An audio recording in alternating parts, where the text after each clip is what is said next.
There's a few things that make Brothers in Arms really special. I can speak about it from a point of view of the history and the storytelling, and I could speak about that from the point of view of the gameplay.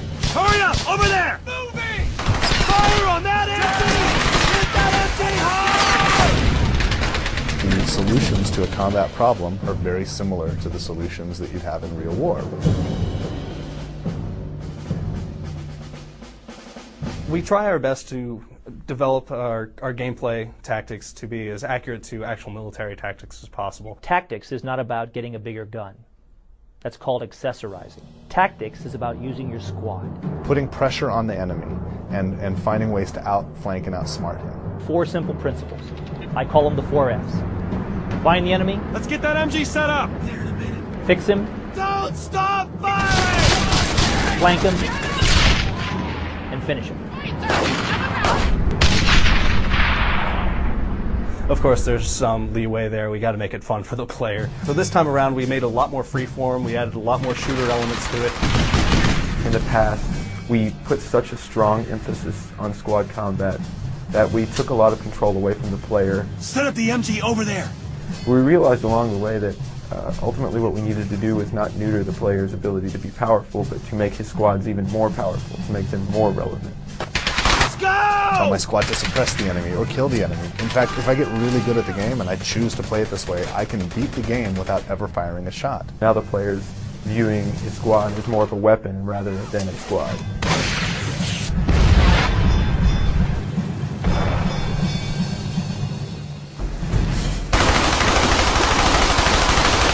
Destructible cover has made a huge difference just in the wow factor and keeping the game moving. Just totally blow away a chunk of wall, and like people were just so excited every time they see that. It's like really awesome to see people's reaction to that. Introduces a bit of more of an element of time. You're behind a wall, and that wall may not be there for very long. You have to use tactics, but you have to use those tactics quickly, or you're not going to be around much longer. It's pretty technical, to make something blow up and make it look realistic. But then when you see it in the game and you see it blow up, you're like, that's awesome. Along with the destructible cover system, we have a gore system, which is pretty brutal, actually. We have a really awesome gore system. You can tear out limbs and arms.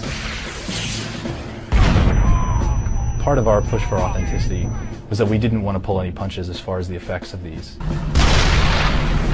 When a bullet hits a target, when a grenade goes off next to a target, we want to show what these things do.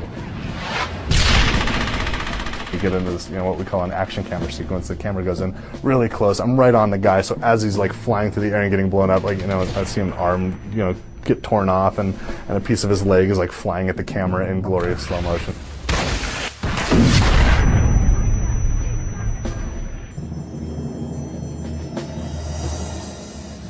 When you see real soldiers in real situations, a lot of time they're in a relaxed or more of a patrol stance. You can't always be perfectly ready. Guns are heavy. You can't always hold them up to your eyeball all the time. Soldiers are not always in combat. They're not always yelling. If he's in patrol, he's talking, and there's color dialogue to go along with that. I don't think you're gonna kill him with words! Coming out of the cinematic, the player and his squad are in this patrol stance. Then you'll suddenly see them all hunker down, and they'll get really quiet.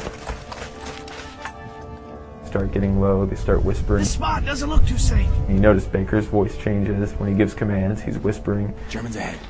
Don't think they saw us. This lets the player know that he's in stealth, and that the Germans can't quite see him, but he can't get too close.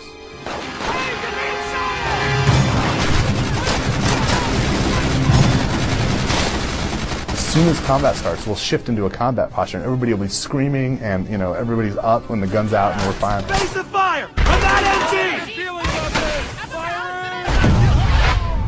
You get a great amount of feedback about your surroundings and about the combat and about the way the battle's about to unfold by just looking at your men.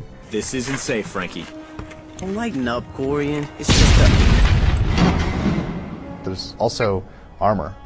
There are artillery pieces like, the German side, the dreaded 88. 37mm cannons and all kinds of artillery pieces. And then there's also tanks.